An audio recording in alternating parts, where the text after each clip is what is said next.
Selamat datang di Arah Baru, ruang refleksi di mana kita belajar menata hidup dengan tenang, meski dunia seringkali bising. Ada kalanya kita menggantungkan kebahagiaan pada orang lain, pada kehadiran, perhatian, atau pengakuan. Namun semakin kita bergantung, semakin rapuh diri kita. Stoikisme mengajarkan bahwa kebahagiaan sejati tidak pernah ditentukan oleh sesuatu di luar diri, melainkan oleh bagaimana kita mengelola pikiran dan hati.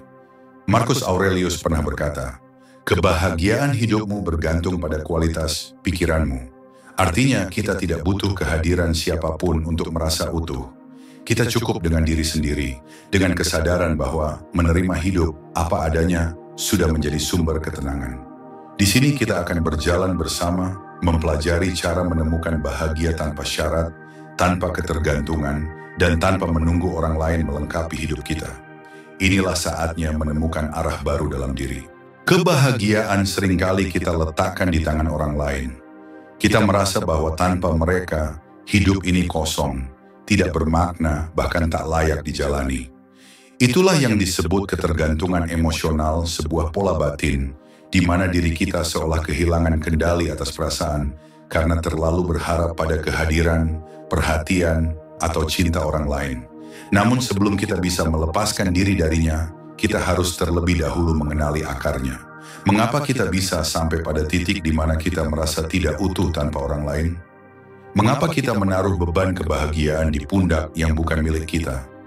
Akar dari ketergantungan emosional seringkali berawal dari rasa takut. Takut ditolak, takut ditinggalkan, takut merasa tidak berharga. Sejak kecil banyak dari kita terbiasa mengaitkan nilai diri dengan penerimaan orang lain. Ketika kita dipuji, kita merasa hidup ini terang. Namun saat kita diabaikan, dunia seakan runtuh. Lama-kelamaan pola ini tumbuh menjadi keyakinan batin bahwa kebahagiaan selalu bergantung pada hadirnya orang lain. Stoikisme mengajarkan salah satu sumber penderitaan manusia adalah karena kita menaruh harapan pada hal-hal yang tidak bisa kita kendalikan. Kita tidak bisa mengendalikan siapa yang datang dan pergi dalam hidup kita. Kita tidak bisa memaksa orang lain untuk selalu memberi kita cinta, perhatian, atau pengakuan. Semakin kita bersandar pada sesuatu di luar diri, semakin besar kemungkinan kita akan terluka. Ketergantungan emosional juga lahir dari kebiasaan melarikan diri dari kesepian. Kita tidak terbiasa duduk sendirian dengan pikiran kita sendiri.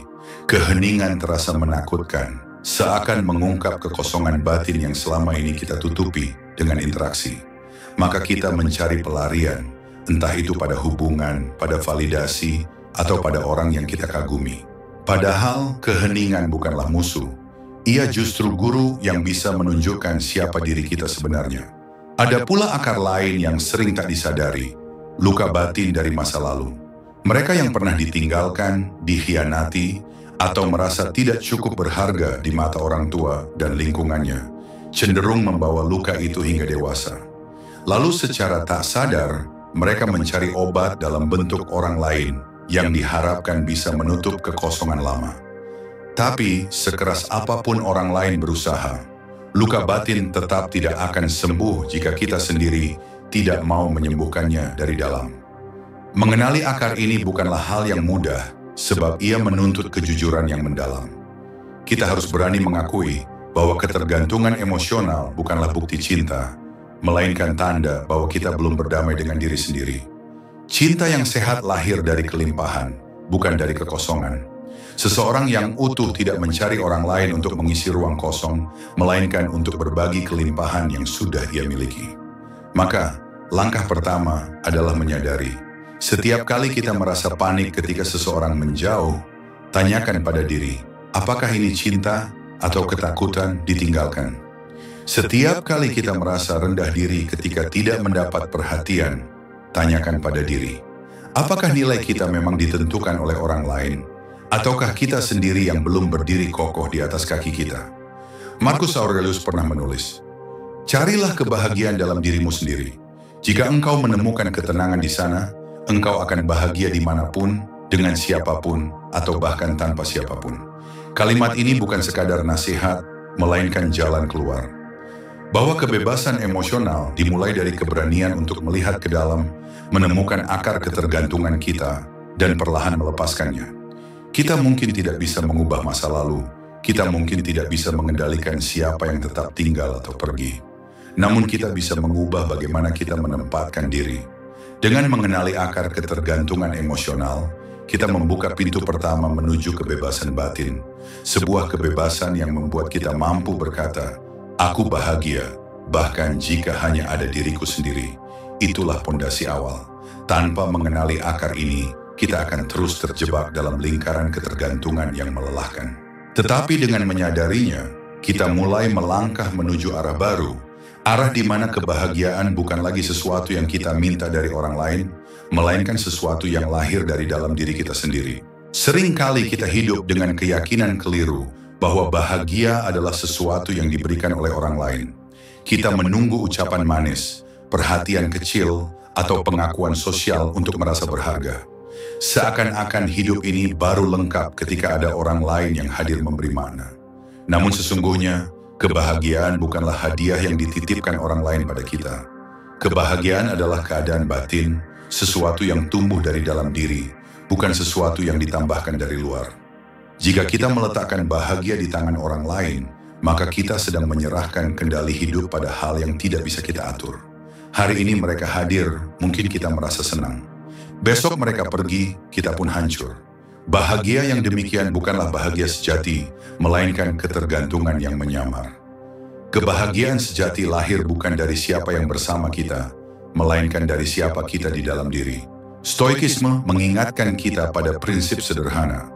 Kebahagiaan bergantung pada hal-hal yang berada dalam kendali kita. Dan satu-satunya hal yang selalu berada dalam kendali kita adalah pikiran dan sikap kita sendiri. Kita tidak bisa memaksa dunia berlaku adil. Kita tidak bisa memastikan orang lain mencintai kita. Tapi kita bisa memilih untuk menerima hidup dengan tenang dan bersyukur atas apa yang kita miliki. Bahagia sebagai keadaan batin berarti kita mampu berdamai dengan realitas. Kita tidak lagi menunggu sesuatu untuk terjadi agar hati ini merasa cukup. Kita belajar mengapresiasi hal-hal kecil, udara yang kita hirup, tubuh yang masih bisa bergerak, kesempatan untuk belajar, dan waktu yang masih diberikan hari ini.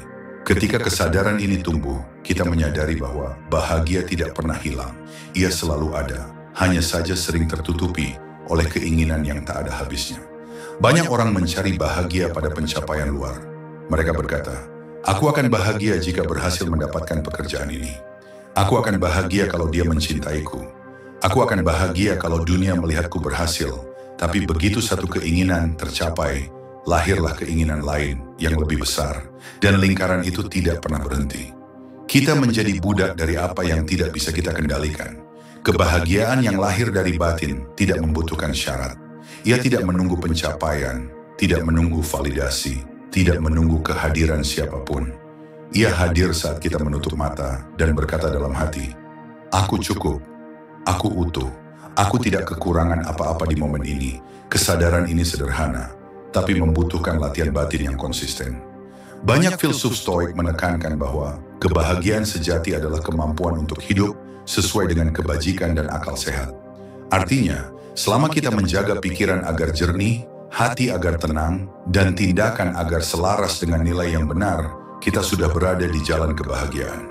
Kita tidak lagi menjadi tawanan keadaan, tetapi tuan bagi diri sendiri. Mungkin benar, kebahagiaan dari luar terasa menyenangkan, dipuji, dicintai, dihargai. Namun semua itu rapuh, karena bergantung pada sesuatu yang tidak kekal.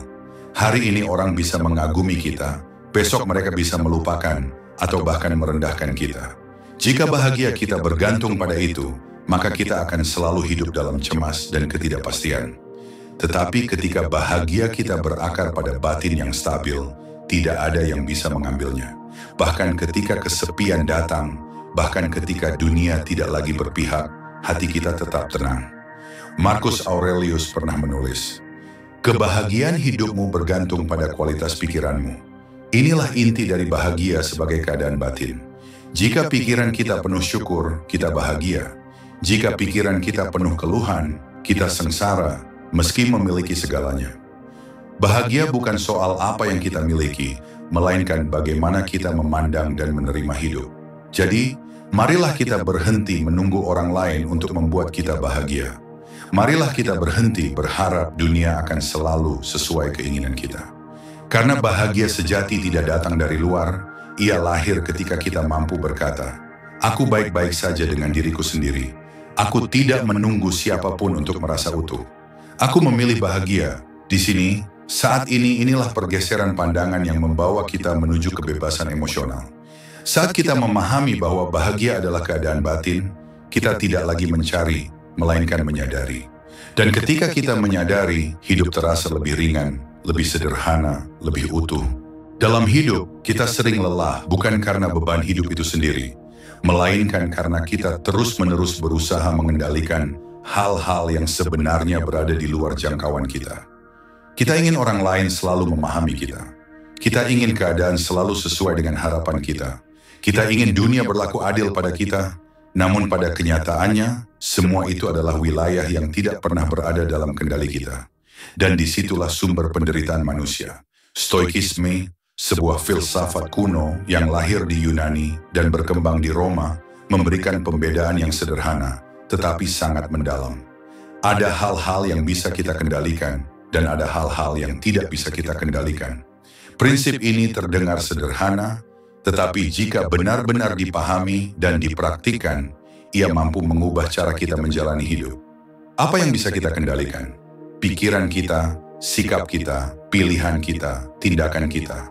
Apa yang tidak bisa kita kendalikan? Perasaan orang lain terhadap kita, ucapan orang lain, keputusan mereka, masa lalu, dan bahkan hasil akhir dari setiap usaha kita. Kita hanya bisa mengendalikan upaya, bukan hasil. Kita hanya bisa mengendalikan respon, bukan keadaan. Namun, masalahnya adalah manusia sering menukar tempat. Kita sibuk mencoba mengendalikan hal-hal di luar diri, sementara kita lalai menguasai apa yang sebenarnya bisa kita atur. Kita marah karena orang lain tidak bersikap sesuai ekspektasi kita. Kita kecewa karena dunia tidak memenuhi standar kita. Kita cemas karena terlalu memikirkan masa depan yang belum terjadi, padahal semua itu berada di luar genggaman kita. Epictetus, salah satu filsuf Stoik, pernah berkata, kebahagiaan dan kebebasan dimulai dengan satu prinsip sederhana, memahami bahwa beberapa hal ada di bawah kendali kita dan beberapa hal tidak. Kalimat ini mengajarkan bahwa kebijaksanaan sejati adalah kemampuan untuk membedakan keduanya. Ketika kita salah menaruh fokus, maka kita sedang menciptakan penderitaan bagi diri kita sendiri. Mengendalikan yang bisa dikendalikan berarti berfokus pada diri. Kita tidak bisa memaksa orang lain mencintai kita, tetapi kita bisa belajar mencintai diri kita sendiri. Kita tidak bisa menghentikan orang lain berbicara buruk tentang kita, tetapi kita bisa memilih untuk tidak membiarkan kata-kata itu menguasai batin kita. Kita tidak bisa menjamin keberhasilan, tetapi kita bisa memastikan bahwa kita sudah berusaha dengan sepenuh hati. Disinilah letak kebebasan batin. Begitu kita melepaskan obsesi untuk mengontrol hal-hal di luar diri, kita akan merasakan kelegaan yang luar biasa. Kita berhenti memaksa dunia sesuai keinginan kita, dan mulai belajar menyesuaikan diri dengan realitas. Bukan dalam arti menyerah, tetapi menerima bahwa ada hal-hal yang memang bukan milik kita untuk diatur. Ketika kita menerapkan prinsip ini dalam kehidupan sehari-hari, banyak beban yang selama ini terasa berat menjadi lebih ringan. Misalnya, ketika seseorang menjauh dari hidup kita, alih-alih terus-menerus bertanya, "Mengapa dia pergi? Apa salahku?" Kita bisa berkata pada diri sendiri, "Keputusan itu bukan kendaliku. Yang bisa ku kendalikan hanyalah sikapku untuk menerima dan melanjutkan hidup." Dengan begitu, luka tetap ada, tetapi ia tidak berubah menjadi belenggu. Prinsip stoikisme ini juga menuntun kita pada kejelasan dalam mengambil keputusan. Saat menghadapi masalah, kita bisa bertanya, apakah ini dalam kendaliku atau tidak? Jika ya, maka lakukan yang terbaik. Jika tidak, maka lepaskan. Seperti seorang pelaut yang tidak bisa mengendalikan arah angin, tetapi bisa mengendalikan layar kapalnya. Marcus Aurelius menulis dalam catatan pribadinya, "Engkau memiliki kendali atas pikiranmu, bukan atas peristiwa di luar. Sadarilah itu, dan engkau akan menemukan kekuatan." Pesan ini begitu relevan bagi kita yang sering terjebak dalam kecemasan. Kita sibuk mengkhawatirkan apa yang akan terjadi besok. Padahal yang bisa kita lakukan hanyalah mengendalikan tindakan hari ini. Mengendalikan yang bisa dikendalikan adalah seni hidup dengan kesadaran. Ia menuntut kita untuk fokus pada ruang terkecil yang paling nyata, diri kita sendiri, pikiran kita, ucapan kita, perbuatan kita. Karena di sanalah kebebasan sejati berada. Dan ketika kita benar-benar menghayati prinsip ini, kita tidak lagi mudah goyah oleh keadaan. Kita bisa menghadapi kehilangan dengan lapang dada, kita bisa menerima penolakan tanpa hancur, kita bisa tetap teguh meski dunia tidak berpihak. Karena kita tahu, bahagia tidak pernah bergantung pada apa yang berada di luar, melainkan pada bagaimana kita mengendalikan apa yang ada di dalam. Inilah arah baru yang ditawarkan Stoikisme. Bukan dunia yang harus tunduk pada kita, tetapi diri kita yang harus selaras dengan dunia. Dengan begitu, kita akan menemukan ketenangan yang tidak bisa diganggu oleh apapun, dan kebebasan batin yang tidak bisa dirampas oleh siapapun. Banyak orang takut pada kesendirian. Mereka menganggap sepi sebagai ancaman, seakan-akan duduk seorang diri berarti kehilangan makna hidup. Padahal, kesendirian tidak selalu identik dengan kesepian. Kesendirian adalah keadaan, sementara kesepian adalah penilaian batin kita terhadap keadaan itu. Dan perbedaan keduanya menentukan apakah kita menemukan ketenangan atau justru keterasingan. Ketika kita melihat kesendirian sebagai kekosongan, maka pikiran kita mulai dipenuhi oleh rasa hampa. Kita merasa ada sesuatu yang salah, seolah hidup ini tidak lengkap tanpa kehadiran orang lain. Inilah akar dari banyak penderitaan ketika kita menolak untuk berdamai dengan momen saat hanya ada diri kita sendiri. Namun jika kita mau melihat lebih dalam, kesendirian justru adalah ruang paling jujur untuk mengenal diri. Di tengah keheningan, kita bisa mendengar suara hati yang biasanya tertutupi oleh kebisingan dunia. Kita bisa merasakan keutuhan diri tanpa perlu topeng, tanpa perlu membandingkan, tanpa perlu mencari pengakuan. Kesendirian bukanlah kehilangan, melainkan kesempatan untuk kembali pada inti diri. Stoikisme mengajarkan kita bahwa manusia pada dasarnya mampu berdiri tegak dengan dirinya sendiri. Kita memang makhluk sosial, tetapi bukan berarti kita tidak bisa menemukan kebahagiaan tanpa orang lain. Epictetus pernah menegaskan, jika engkau merasa kesepian, itu berarti engkau belum cukup mengenal dirimu sendiri. Kalimat ini mengingatkan bahwa kesendirian menjadi menyakitkan hanya ketika kita belum bisa merasa nyaman dengan keberadaan diri kita sendiri. Bayangkan seorang pelukis yang duduk sendirian di ruang studionya. Dari luar mungkin terlihat sunyi, bahkan membosankan. Namun bagi sang pelukis, kesendirian adalah ruang untuk mencipta, untuk meresapi ide, untuk melahirkan karya. Atau seorang filsuf yang menyendiri di malam hari, bukan karena ia terasing, tetapi karena ia memilih menyelami pikiran, mencari kebenaran, menemukan arah hidup. Kesendirian dalam arti ini adalah sumber kekuatan. Seringkali kita merasa kesendirian sebagai kekosongan karena kita belum belajar mengisinya dengan hal-hal yang bermakna. Kita membiarkan waktu berlalu tanpa tujuan, lalu merasa hampa. Tetapi ketika kita menggunakan kesendirian untuk membaca, merenung, menulis, berdoa, atau bahkan sekadar mengatur napas dengan sadar, kita mulai melihat bahwa keheningan itu indah. Ia memberikan ruang bagi pikiran untuk tertata, bagi jiwa untuk beristirahat, bagi hati untuk kembali tenang. Masalahnya, dunia modern cenderung membuat kita alergi terhadap kesendirian. Kita selalu dikepung notifikasi, media sosial, dan kebutuhan akan interaksi instan. Kita jarang sekali benar-benar duduk dalam diam tanpa gangguan. Akibatnya, kesendirian menjadi terasa asing, bahkan menakutkan. Padahal justru di dalam kesendirianlah kita bisa menemukan keseimbangan yang sering hilang ketika kita terlalu sibuk dengan dunia luar. Marcus Aurelius dalam catatan pribadinya sering menekankan pentingnya menarik diri sejenak ke benteng batin untuk menemukan ketenangan. Bagi seorang Stoik, kesendirian bukan berarti lari dari kehidupan, melainkan cara untuk menguatkan diri sebelum kembali menghadapi kehidupan. Ia adalah jeda yang menyegarkan, tempat di mana kita bisa memulihkan kejernihan. Maka, jangan lagi memandang kesendirian sebagai kutukan. Lihatlah ia sebagai hadiah. Hadiah yang memungkinkan kita melihat siapa diri kita ketika tidak ada sorotan, tidak ada penilaian, tidak ada topeng. Kesendirian adalah ruang latihan untuk belajar utuh dengan diri sendiri, agar ketika kita kembali pada dunia, kita tidak mudah goyah oleh penilaian luar.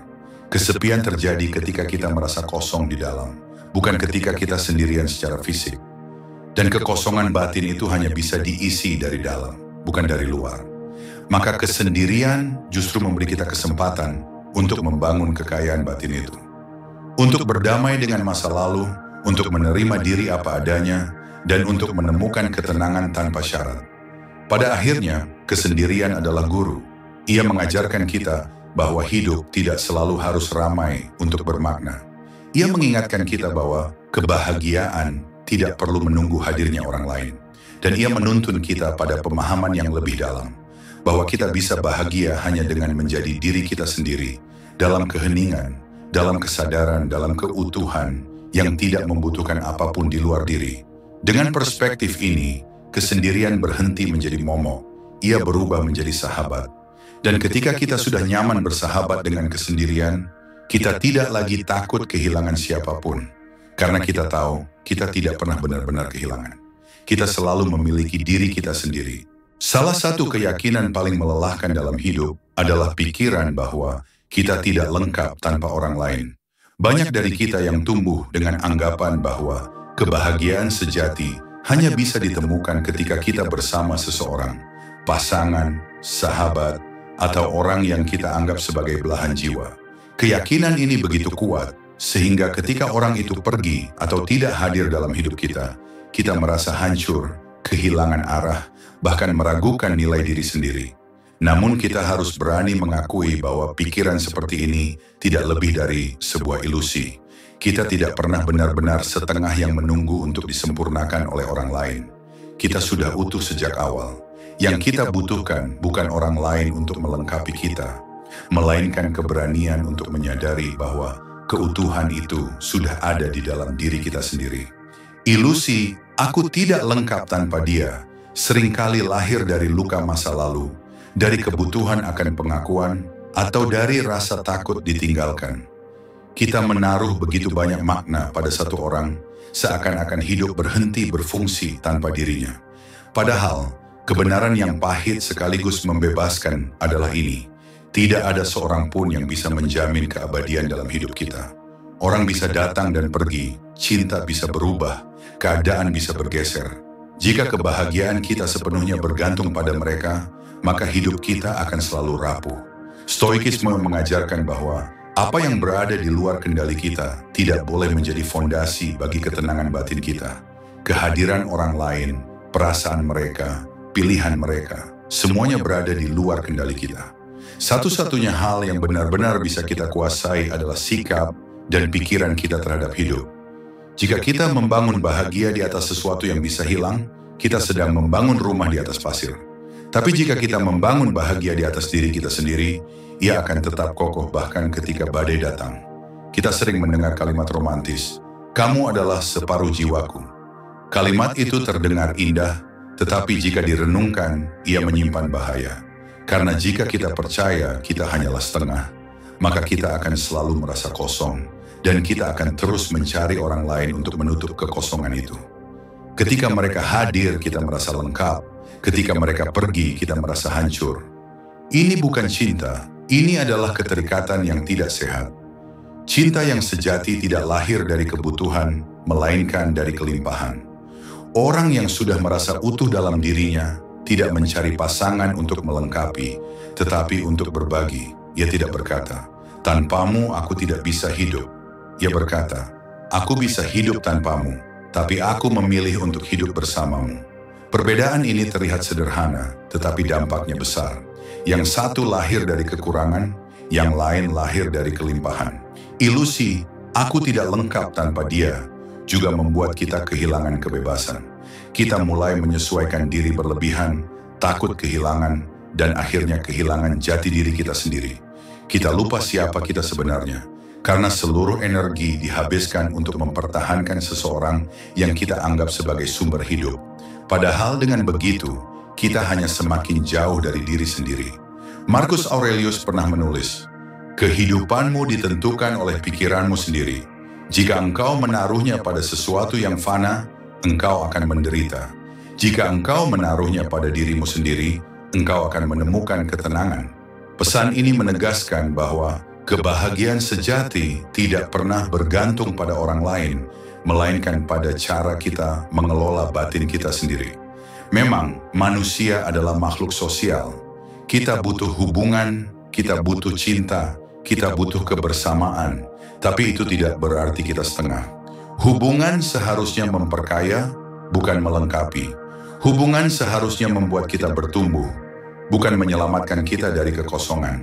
Jika kita masuk ke dalam hubungan dengan keyakinan bahwa kita tidak lengkap, maka kita akan selalu rentan terluka.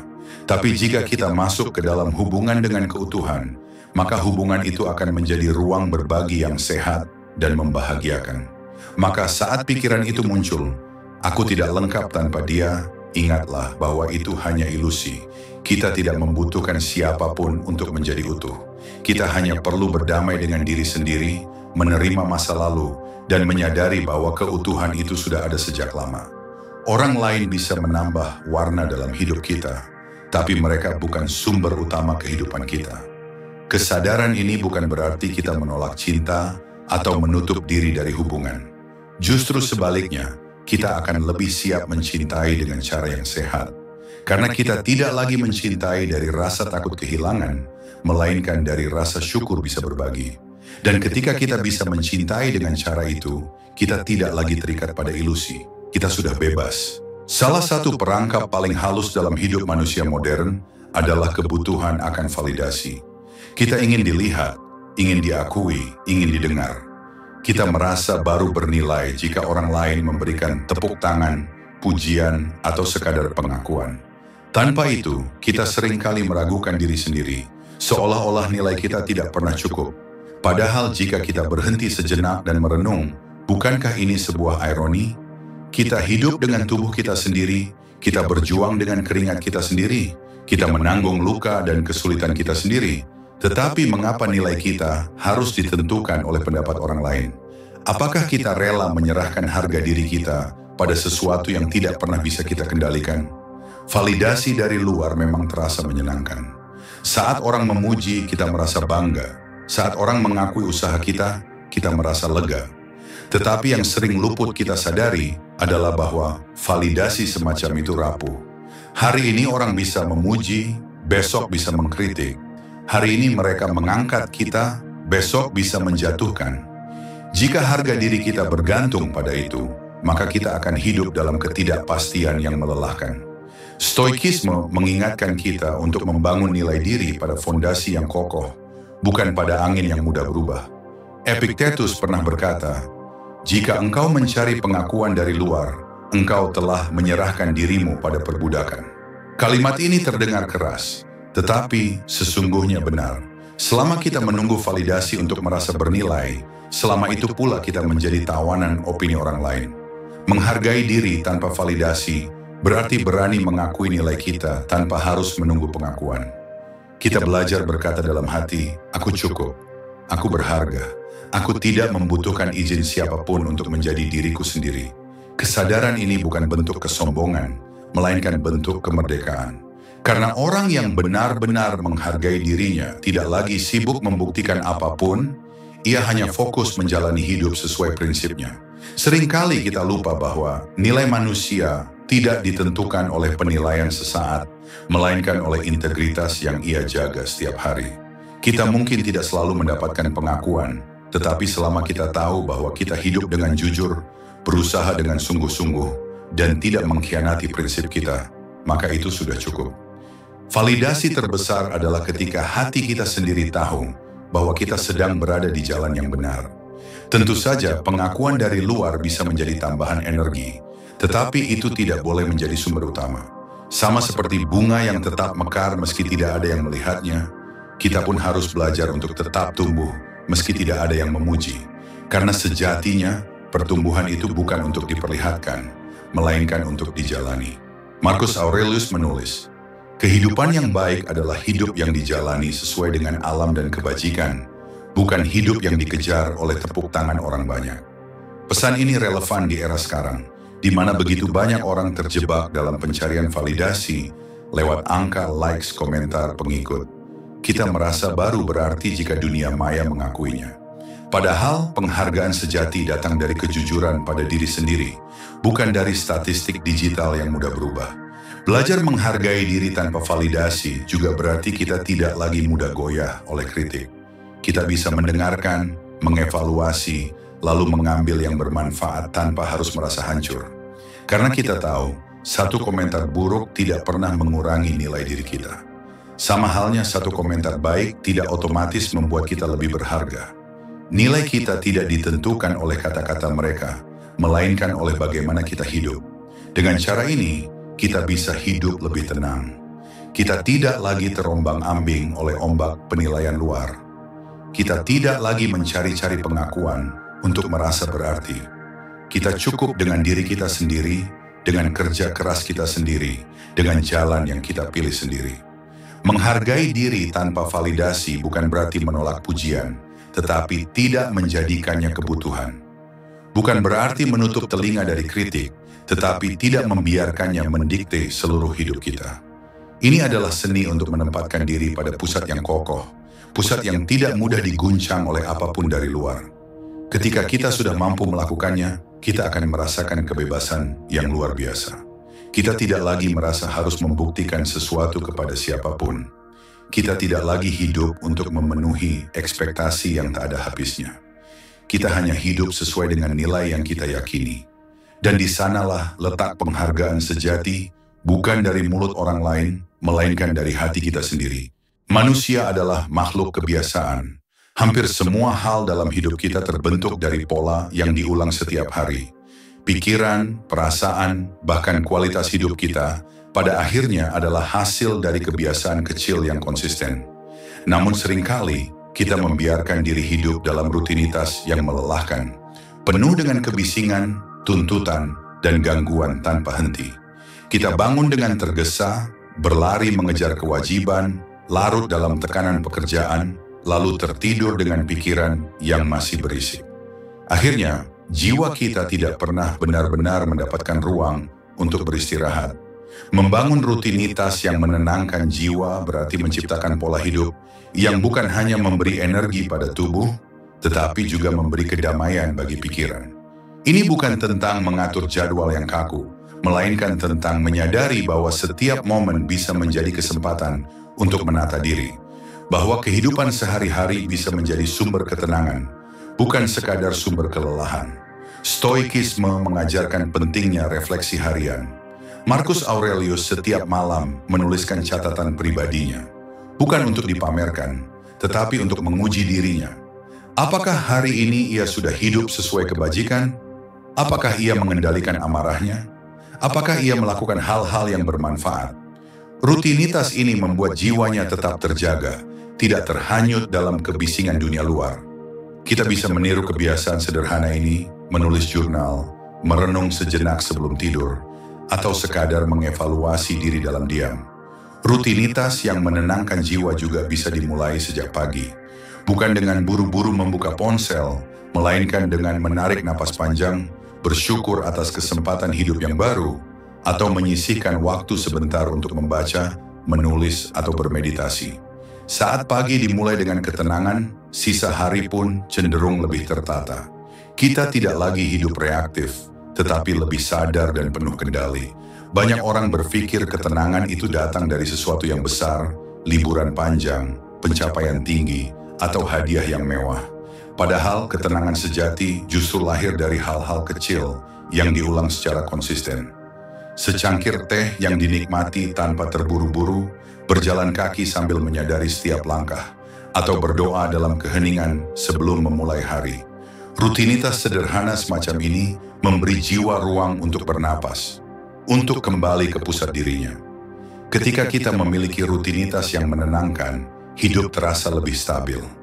Kita tidak mudah goyah oleh kejadian di luar, karena di dalam diri kita sudah ada fondasi yang kokoh. Rutinitas itu menjadi jangkar, yang membuat kita tetap tegak meskipun badai datang. Ia menjadi rumah batin, tempat kita selalu bisa kembali untuk menemukan kedamaian. Namun membangun rutinitas ini membutuhkan kesadaran dan keberanian. Kesadaran bahwa tidak semua hal mendesak itu penting, dan keberanian untuk berkata cukup pada distraksi. Kita harus berani melepaskan hal-hal yang hanya menambah kebisingan dan menggantinya dengan kebiasaan yang menumbuhkan ketenangan. Bukan hal mudah, terutama di era yang penuh gangguan, tetapi justru karena itulah rutinitas ini menjadi semakin berharga. Jangan bayangkan rutinitas menenangkan jiwa sebagai sesuatu yang ideal dan sempurna. Tidak harus ada aturan rumit, tidak harus mengikuti pola orang lain. Rutinitas itu personal. Ia bisa berupa bangun pagi lebih awal untuk sekadar duduk dalam diam. Bisa berupa menulis rasa syukur setiap malam. Bisa berupa olahraga ringan yang membuat tubuh terasa lebih hidup. Kuncinya bukan pada bentuknya, melainkan pada konsistensinya. Ketika rutinitas ini sudah menjadi bagian dari hidup, kita akan merasakan perubahan. Pikiran lebih jernih, emosi lebih stabil, dan hati lebih damai. Hidup tidak lagi sekadar berlari dari satu kewajiban ke kewajiban lain, melainkan sebuah perjalanan yang diisi dengan kesadaran. Membangun rutinitas yang menenangkan jiwa bukan berarti menjauh dari dunia, tetapi justru mempersiapkan diri agar lebih kuat menghadapi dunia. Karena jiwa yang tenang akan melahirkan pikiran yang jernih, dan pikiran yang jernih akan membimbing tindakan yang bijak. Pada akhirnya, rutinitas ini adalah bentuk penghormatan kita pada diri sendiri. Sebuah pernyataan bahwa kita pantas hidup dengan damai, bukan dengan tergesa. Hidup seringkali terasa berat bukan karena kenyataannya begitu buruk, melainkan karena harapan kita yang terlalu tinggi, terlalu muluk, atau bahkan tidak realistis. Kita membayangkan hidup akan berjalan sesuai dengan skenario yang sudah kita tulis di kepala, lalu merasa kecewa saat kenyataan tidak sejalan. Kita berharap pasangan akan selalu mengerti tanpa perlu dijelaskan. Kita berharap orang tua akan selalu mendukung keputusan kita. Kita berharap teman akan selalu hadir saat kita membutuhkan. Kita berharap dunia akan berlaku adil, bahwa semua usaha kita akan langsung terbayar dengan hasil yang indah. Dan ketika semua itu tidak terjadi, kita merasa terluka, seolah dunia telah merampas sesuatu dari kita. Padahal luka itu bukan karena kenyataan, melainkan karena jarak antara harapan dan realitas. Semakin besar jarak itu, semakin dalam pula kekecewaan yang kita rasakan. Disinilah letak kebijaksanaan. Bukan berarti kita tidak boleh berharap sama sekali, tetapi kita perlu melepaskan harapan yang berlebih, harapan yang membebani jiwa, yang menggantungkan kebahagiaan kita pada sesuatu yang tidak sepenuhnya bisa kita kendalikan. Stoikisme memberi panduan yang jelas tentang hal ini. Epictetus pernah mengatakan bahwa sumber penderitaan manusia bukanlah peristiwa itu sendiri, melainkan opini kita terhadap peristiwa tersebut. Harapan berlebih adalah bentuk opini yang kita bangun sendiri. Sebuah imajinasi bahwa dunia harus berjalan sesuai keinginan kita. Ketika dunia tidak tunduk pada kehendak itu, muncullah rasa sakit. Maka cara menemukan ketenangan adalah dengan mengurangi harapan yang melampaui batas kendali kita, dan mulai menerima hidup apa adanya. Melepaskan harapan berlebih bukan berarti hidup tanpa tujuan. Bukan berarti menyerah pada keadaan atau menjadi pasif. Justru sebaliknya, itu adalah sikap yang dewasa dan realistis. Kita tetap boleh bermimpi, tetap boleh menargetkan sesuatu, tetapi kita tidak menjadikan hasilnya sebagai syarat mutlak untuk bahagia. Kita fokus pada usaha yang bisa dilakukan hari ini, lalu membiarkan hasilnya berkembang sesuai hukum alam. Dengan begitu, kita terbebas dari jebakan ekspektasi yang menghancurkan ketenangan batin. Bayangkan seseorang yang terus berharap pasangannya tidak pernah membuat kesalahan. Harapan ini jelas tidak realistis, karena manusia tidak sempurna. Setiap kesalahan kecil akan menjadi pemicu pertengkaran, dan hubungan pun menjadi penuh tekanan. Namun ketika ia belajar melepaskan harapan berlebih, ia bisa melihat pasangannya sebagai manusia apa adanya, dengan kelebihan dan kekurangan. Alih-alih terus menuntut, ia belajar menerima. Dan dari penerimaan itu, lahir ketenangan yang tidak mungkin datang dari harapan yang kaku. Atau lihatlah dalam konteks pekerjaan. Banyak orang berharap atasan akan selalu adil, rekan kerja selalu kooperatif, atau setiap usaha akan langsung dihargai. Saat kenyataan tidak sesuai, frustrasi pun muncul. Tetapi mereka yang belajar melepaskan harapan berlebih akan melihat situasi dengan lebih jernih. Tidak semua orang akan adil, tidak semua usaha langsung mendapat pengakuan. Lalu mereka mengalihkan energi untuk memperbaiki hal yang bisa dikendalikan, kompetensi, etos kerja, dan sikap pribadi. Inilah bentuk kebijaksanaan yang membawa ketenangan. Ketenangan sejati lahir ketika kita menerima bahwa hidup tidak selalu sesuai dengan keinginan. Bahwa orang-orang di sekitar kita tidak selalu memenuhi ekspektasi. Bahwa hasil kerja tidak selalu sejalan dengan usaha. Dan itu semua bukanlah tragedi, melainkan bagian dari realitas. Dengan menerima, kita tidak lagi menjadi budak harapan yang berlebihan. Kita menjadi tuan bagi diri sendiri yang mampu menemukan damai bahkan ketika dunia tidak sesuai dengan rencana. Melepaskan harapan berlebih juga membuat kita lebih ringan dalam mencintai. Cinta yang sehat bukanlah cinta yang menuntut, tetapi cinta yang memberi ruang. Cinta yang tidak memaksa orang lain untuk selalu memenuhi standar kita, melainkan yang menghargai mereka apa adanya. Inilah cinta yang menenangkan, karena ia tidak dibebani ekspektasi yang tak masuk akal. Dan akhirnya, melepaskan harapan berlebih adalah bentuk kebebasan batin. Kita tidak lagi terikat pada ilusi tentang bagaimana hidup seharusnya berjalan. Kita hadir pada hidup sebagaimana adanya. Kita tetap berusaha, tetap bermimpi, tetapi kita tidak lagi menggantungkan kebahagiaan pada hasil tertentu. Kita belajar berkata pada diri sendiri, "Aku akan melakukan yang terbaik, tetapi aku juga siap menerima apapun yang terjadi." Dari sikap inilah lahir ketenangan yang kokoh, ketenangan yang tidak bisa diguncang oleh kekecewaan. Kebebasan sering disalahpahami. Banyak orang mengartikan kebebasan hanya sebatas kemampuan untuk melakukan apa saja, pergi kemana saja, atau memiliki banyak pilihan dalam hidup. Tetapi sejatinya, kebebasan yang paling mendasar bukanlah soal fisik atau materi, melainkan soal batin. Kebebasan sejati lahir dari kemandirian emosional, yakni kemampuan untuk tetap teguh, stabil, dan tidak terguncang oleh keadaan eksternal maupun oleh orang lain. Kemandirian emosional berarti kita tidak lagi membiarkan suasana hati sepenuhnya ditentukan oleh sikap, kata-kata, atau perlakuan orang lain. Kita tidak lagi menjadi budak validasi, tidak lagi menggantungkan harga diri pada pujian, atau sebaliknya runtuh oleh cemoohan. Kita mampu berdiri tegak meski dipuji dan tetap tenang meski dicela. Karena kita tahu, nilai diri bukan berasal dari penilaian luar, melainkan dari pemahaman dalam terhadap siapa kita sebenarnya. Bayangkan seseorang yang emosinya selalu bergantung pada orang lain. Saat disukai, ia merasa berharga. Saat ditolak, ia merasa hancur. Saat dipuji, ia melambung. Saat dikritik, ia terpuruk. Hidupnya menjadi seperti kapal kecil di tengah lautan, selalu terombang-ambing oleh gelombang yang datang dari luar. Tidak ada kendali, tidak ada arah yang pasti. Inilah bentuk perbudakan yang paling halus, perbudakan batin yang membuat manusia kehilangan kemerdekaan sejatinya. Stoikisme mengajarkan bahwa kita tidak bisa mengendalikan apa yang orang lain pikirkan atau katakan. Yang bisa kita kendalikan hanyalah respon kita sendiri. Dan disitulah letak kebebasan. Ketika kita tidak lagi memberi kuasa kepada dunia luar untuk menentukan ketenangan batin kita. Marcus Aurelius, kaisar yang juga filsuf, pernah menulis, "Kebahagiaan hidupmu bergantung pada kualitas pikiranmu sendiri." Pesan ini sederhana namun mendalam. Selama pikiran kita tetap jernih, kita bebas. Kemandirian emosional tidak berarti kita menjadi dingin, tidak peduli, atau kehilangan empati. Justru sebaliknya, kita tetap bisa mencintai, peduli, dan hadir bagi orang lain, tetapi tanpa kehilangan kendali atas diri sendiri. Kita mencintai tanpa melekat berlebihan.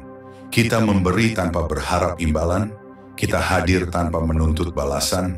Dengan demikian, kita bisa menjalin hubungan yang lebih sehat, karena tidak ada lagi tekanan untuk memenuhi ekspektasi yang tidak realistis.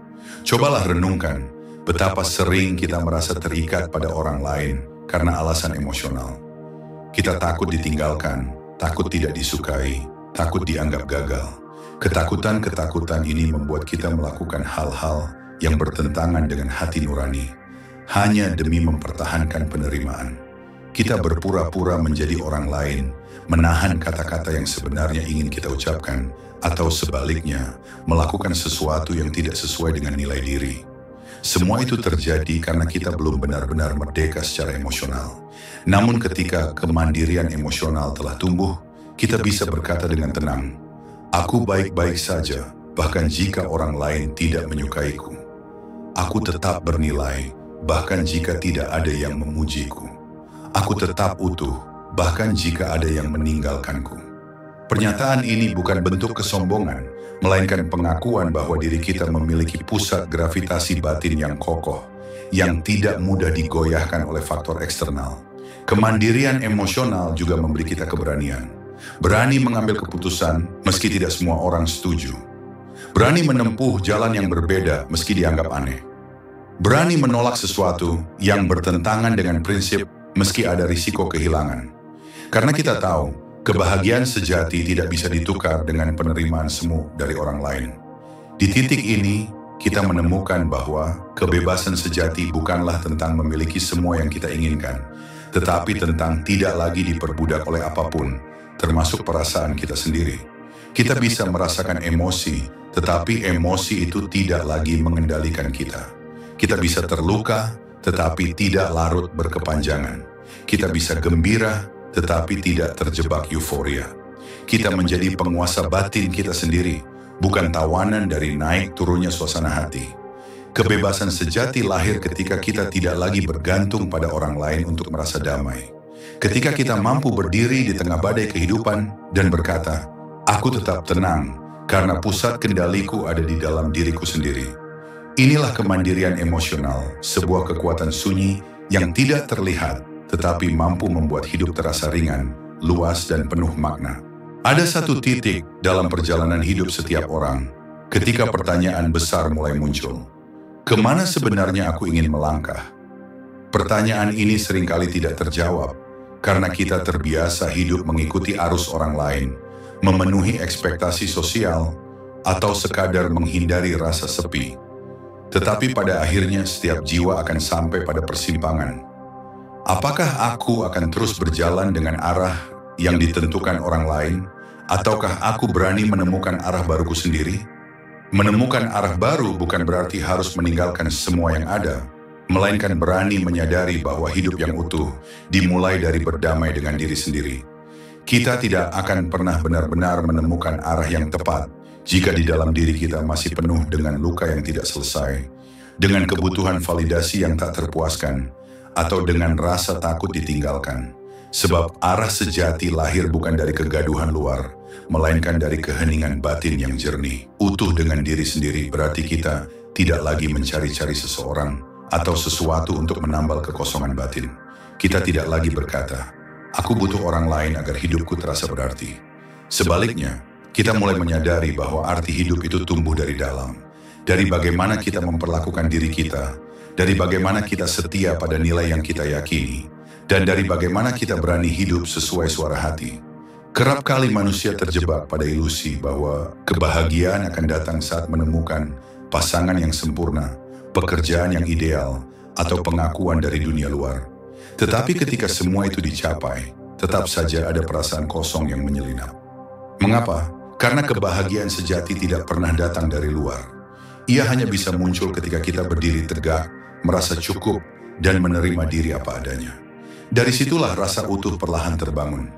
Arah baru yang sejati bukanlah sekadar perubahan tujuan, melainkan perubahan cara pandang. Dulu mungkin kita mengejar pengakuan, sekarang kita belajar menghargai ketenangan. Dulu mungkin kita sibuk membandingkan diri, sekarang kita belajar menerima perjalanan kita sendiri. Dulu kita selalu khawatir tertinggal, kini kita sadar bahwa setiap langkah memiliki waktunya masing-masing. Perubahan ini tidak tampak mencolok di mata orang lain, tetapi di dalam batin ia mengubah segalanya. Utuh dengan diri sendiri juga berarti kita tidak lagi memandang kesendirian sebagai kutukan. Justru kesendirian menjadi ruang suci untuk mengenal lebih dalam siapa diri kita. Dalam kesunyian kita belajar mendengar suara hati yang sering terkubur oleh kebisingan dunia. Dalam kesendirian kita memahami luka, menerima kekurangan, sekaligus menemukan potensi yang selama ini tersembunyi. Dan dari ruang inilah arah baru lahir dengan lebih jelas. Bayangkan hidup seperti perjalanan di hutan. Selama ini banyak orang berjalan hanya mengikuti jejak yang sudah ada, tanpa bertanya apakah jalan itu benar-benar sesuai dengan dirinya. Tetapi ketika kita berani berhenti, menatap sekeliling, dan mendengarkan intuisi, kita mungkin menemukan jalur lain yang lebih sesuai dengan hati. Jalur itu tidak selalu mudah, tidak selalu ramai, bahkan bisa terasa sunyi. Namun justru disitulah kebebasan sejati tumbuh, karena jalan itu adalah pilihan kita sendiri, bukan warisan dari ekspektasi orang lain. Menjadi utuh dengan diri sendiri juga memberi kita fondasi kokoh untuk mencintai orang lain dengan cara yang sehat. Kita tidak lagi mencintai karena rasa takut kehilangan, tetapi karena ingin berbagi kelimpahan. Kita tidak lagi mencari pasangan untuk menambal kekosongan, melainkan untuk saling melengkapi tanpa kehilangan jati diri. Dengan demikian, hubungan apapun yang kita bangun tidak lagi rapuh, karena berdiri di atas dua individu yang sudah utuh, bukan dua jiwa yang setengah mencari pelarian. Arah baru yang sejati bukan hanya soal tujuan akhir, melainkan tentang bagaimana kita menjalani hari-hari kecil dengan kesadaran. Bangun pagi dengan rasa syukur, bekerja dengan ketulusan, beristirahat dengan tenang, dan menjalani hidup tanpa terburu-buru membandingkan. Inilah arah hidup yang sederhana, namun justru mampu membawa kedamaian yang dalam. Pada akhirnya, menemukan arah baru tidak selalu berarti meninggalkan segalanya dan memulai dari nol. Kadang, ia hanya berarti menata ulang cara kita melihat diri sendiri. Dari merasa kurang menjadi merasa cukup. Dari mengejar pengakuan menjadi menemukan ketenangan. Dari berlari mengikuti orang lain menjadi melangkah dengan irama kita sendiri. Dan ketika kita sudah utuh dengan diri sendiri, kita akan sadar, arah baru itu bukan sesuatu yang harus dicari jauh di luar sana. Ia selalu ada di dalam diri, menunggu kita berani mendengarkannya. Hidup adalah perjalanan panjang yang penuh persimpangan. Kita sering tersesat karena terlalu sibuk mendengarkan suara luar, sementara lupa mendengar bisikan hati sendiri. Namun di balik setiap kesepian, setiap kegagalan, bahkan setiap luka, selalu ada peluang untuk menemukan arah baru. Arah yang tidak ditentukan oleh orang lain, melainkan lahir dari keberanian kita untuk menjadi utuh dengan diri sendiri. Channel Arah Baru hadir untuk menemani langkah itu. Di sini, kita belajar bahwa kesendirian bukanlah kekosongan, bahwa bahagia bukanlah sesuatu yang perlu dikejar, melainkan diterima, dan bahwa kebebasan sejati tumbuh dari kemandirian emosional. Jika kamu sedang mencari ruang tenang untuk merenung, jika kamu ingin menemukan perspektif baru untuk hidup yang lebih damai, maka disinilah tempatnya. Mari berjalan bersama. Mari menemukan arah baru, arah yang membawa kita pada hidup yang lebih sederhana, lebih tenang, dan lebih utuh.